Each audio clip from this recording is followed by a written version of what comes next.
আসসালামু আলাইকুম, কেমন আছেন সবাই? আমি আপনাদের জন্য আজকে নিয়ে আনলাম হোমমেড বিস্কিট। বাচ্চাদের জন্য সবচাইতে ভালো ঘরোয়া উপায়। এভাবে বিস্কিট তৈরি করলে বাচ্চাদের স্বাস্থ্যের জন্য অনেক ভালো। বাহিরের বিস্কিট তো এখন সব কিছুতেই ভেজাল, তাই ঘরের মধ্যে আপনি আপনার বাচ্চার জন্য খুবই সুন্দরভাবে বিস্কিটটা করতে পারেন।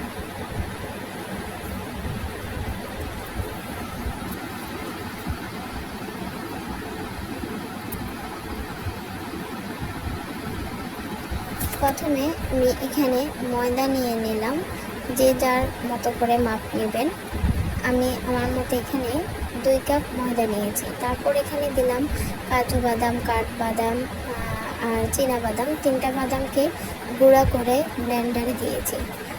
আর সাথে দেখলেন চিনি গুঁড়া করে রেখেছি। চিনিটা ব্লেন্ডারে গুঁড়ো করে দিবেন। ডাইরেক্ট চিনি দিলে পানি ছেড়ে দিতে পারে। চিনি দিয়ে দিলাম। আমি এখানে 1 কাপ থেকে বেশি চিনি নিয়েছি গুঁড়ো করে। যতটুকু প্রয়োজন আমি ততটুকু নিয়ে নিয়েছি। এবার ভালো করে সবগুলোকে উপকরণ একসাথে মিশিয়ে নেবেন। তারপর এখানে আমি আবার আপনার বেকিং পাউডার, বেশি না অল্প কিছু বেকিং পাউডার এবং চিনি গুঁড়ার সাথে 2টো ডিম মিক্স করে নিলাম। চিনি গুঁড়ো আমি আগে কম দিয়েছি, তাই এখন আবার আরেকটু দিয়ে দিলাম। যে যেরকম মিষ্টি খান সেরকমভাবে দিয়ে দিবেন। এবার সব কিছুর সাথে ডিম আর চিনি গুঁড়োটা মিক্স করে নেবেন। ভালো করে ময়ান করে নেবেন।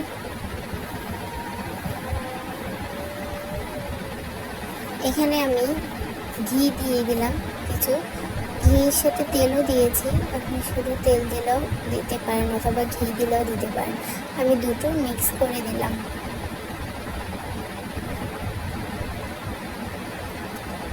এবং পরে 2 প্যাকেট ডানো গরুর দুধ দিয়ে দিলাম। এটা ইচ্ছে, দিলে হয়তো স্বাদটা একটু ভালো লাগে বেশি, তাই এভাবে ময়ান করতে করতে যখন হয়ে যাবে, তারপর একটা স্টিলের প্লেটে একটু ঘি ব্রাশ করে নেবেন অথবা তেল করে নেবেন ব্রাশ, এবং একটা কাগজ দিয়ে দিবেন। তারপর হাতের শেপে এভাবে গোল গোল করে আপনি বিস্কিটগুলো বানিয়ে নেবেন। বানিয়ে তারপর প্লেটে দিয়ে দিবেন। আমি আবার উপরে টিন দিয়ে দিলাম, তাহলে দেখতে সুন্দর লাগে এবং খেতেও একটু মজা লাগে। তারপর ব্রেকে দিয়ে দিব। ব্রেকে বলতে যাদের ওভেন আছে তারা ওভেনে দিবেন।